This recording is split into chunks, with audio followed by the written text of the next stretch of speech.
Les samedis du confinement intellectuel, 13 juin 2020. En 1938 s'est tenu à Paris le colloque Lippmann, un chroniqueur façon BFM TV de l'époque. Lippmann étant d'ailleurs pas inconnu, en 1918, il avait en partie inspiré le président Wilson dans la rédaction du catastrophique traité de Versailles. Ce congrès fut organisé pour donner une seconde vie au libéralisme sauvage qui avait échoué avec la crise de 1929 et sans doute en réponse au traité sur l'emploi, l'intérêt et la monnaie en 1936 de l'hérétique John Maynard Keynes. Aussi, le congrès Lippmann préconisait une société nouvelle, la grande société, basée sur plusieurs points. Le pouvoir appartient aux détenteurs du capital, autrement dit industriels et financiers.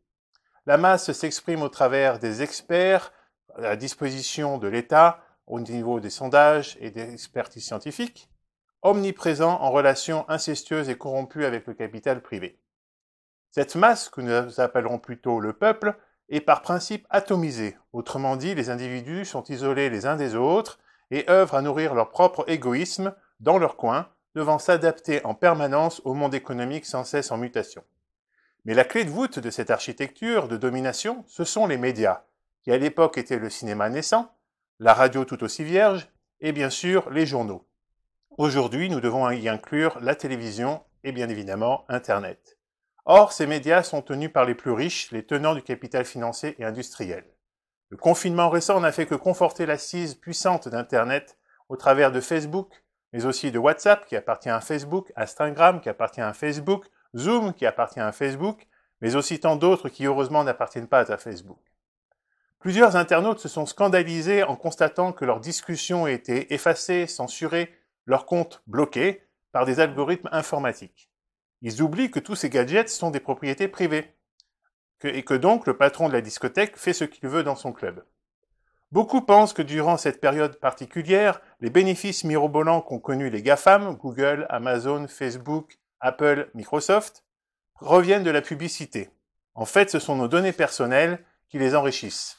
Un peu comme si notre patron de discothèque tenait un fichier de ses clients du week-end et les revendait la semaine aux commerçants de la ville. Ces médias, qu'ils soient d'hier ou d'aujourd'hui, nourrissent dans tous les cas l'idéologie néolibérale définie lors du congrès de Lippmann il y a 82 ans. Ils œuvrent à manipuler la masse. Le 20 juin prochain, cela fera 1 an que des Gilets jaunes, les mutilés pour l'exemple, et délégations SOS-ONU qui dénonça dès le printemps 2019 la violence d'État au travers des actes policiers et préfectoraux, auront créé ensemble www.résistancefrançaise.net. L'objectif de ce projet est de pousser le droit vers le haut au profit des citoyens et de créer un réseau de terrain autonome et indépendant que certains appelleront libertaire. Ce projet, pour lequel le site internet n'est qu'une vitrine, a vocation à promouvoir l'émancipation des citoyens. Il passe par le terrain, sans les médias, sans internet, sans téléphone, comme le firent les organisations syndicales jusqu'à l'apparition d'internet qui, rappelons-le, n'a que 20 ans. Le hasard de l'histoire fait que je m'exprime ce 13 juin, moins de 3 semaines après l'anniversaire du 27 mai 1943, ce jour où fut créé le Conseil national de la résistance, et à 5 jours du 18 juin, 80e anniversaire de l'appel du général de Gaulle. Le mot résistance n'en fait que plus écho. Et cette démarche de la résistance est commune à bien des mouvements nationaux qui s'y reconnaissent et qui souhaitent que le peuple retrouve sa souveraineté en partant du terrain ad hoc, en partant de la base. Mais alors, comment faire? Je terminerai par un petit dessin qui illustre mon propos. Définir sa propre zone de résidence et se limiter à 6 000 citoyens ou 4 000 électeurs. Rencontrer ensuite tous les mouvements des acteurs de terrain pour se connaître et se reconnaître, pour casser l'entre-soi.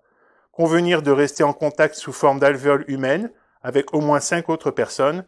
Exporter ce modèle d'organisation aux zones voisines et rester en contact de la même façon. Enfin, participer à un maillage national convenu avec toutes les entités nationales s'inscrivant dans cette organisation. Ce dispositif est incontrôlable par le pouvoir. Il crée des solidarités, il limite au maximum l'utilisation du téléphone et Internet, il s'inscrit dans une logique de patience et surtout, il permet sur le plan politique de lancer l'appel à l'élection d'une constituante, partant de rien, sinon du terrain, et donc ne demandant aucune autorisation du pouvoir en place. Autrement dit, un réel cauchemar pour les autoproclamés dominants néolibéraux.